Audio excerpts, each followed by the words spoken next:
You have chosen a good place for your death, human. Let us begin.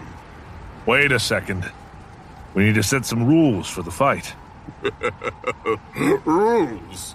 There are no rules in a fight to the death. That's a rule, actually. But you've told me everything I need to know.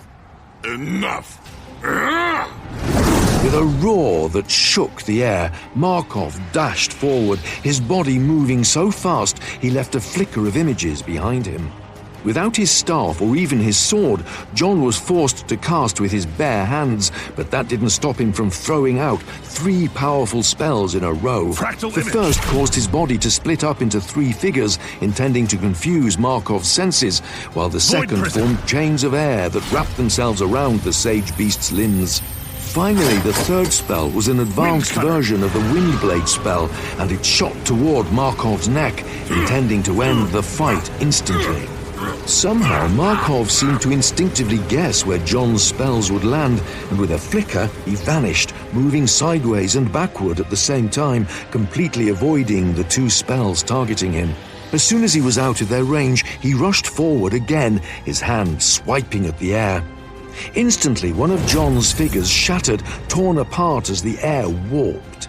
Grinning victoriously, Markov turned and closed in on the other 2 figures, his arm drawing back as he prepared another attack. Void Prison! Again, John cast chains of air at Markov, followed a beat later by a raging storm of flames that rolled over Markov. This time, the sage beast didn't even bother dodging, and instead slashed with his hand again, tearing both spells apart as he blasted through them. In a moment, he was on top of one of John's figures, his foot lashing out. Once again, John's body cracked into 1,000 pieces, vanishing in a shower of light. In almost the same instant, Markov materialized in front of John's real body, his hand lashing out. Unable to get a spell off in time, all John could do was lift his arm to block the blow, hoping that it wouldn't be too bad. Like 5 blades, Markov's fingers tore into John's skin, causing blood to flow freely and sending him flying. The blow wasn't as hard as Kiralig's, but Markov's attack was noticeably sharper, cutting his arm nearly to the bone. Still, John didn't stop casting, and as he slammed into the ground, it opened up around him, saving him from smashing into it. Markov was chasing after him, intending to dig his heart out, but at the last second, John vanished. Blink Step! Stone Tomb! The ground around Markov that had opened up suddenly surged back together, completely burying him underground.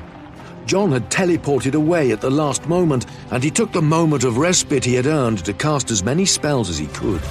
Elemental shields sprang up around him, and the ground began to roil and buckle as jets of flame started to break through the surface.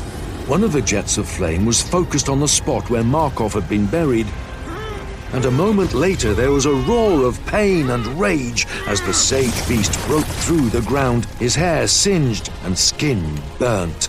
At the side of the valley, Ferdie and Kiralig were watching each other with fierce gazes. They had both considered jumping into the fight, but were wary about being attacked from behind by the other. Flying up into the air, his skin smoking, Markov glared at John. Both fighters were hurt, but the wounds were superficial, a testament to the tremendous vitality and endurance of sage-level bodies. Sensing Markov tensing up for another attack, John's fingers flicked, and a web of fire formed from pillars of flame that dotted the valley below. Flame Prison! You don't really believe such pathetic spells can hold me, do you?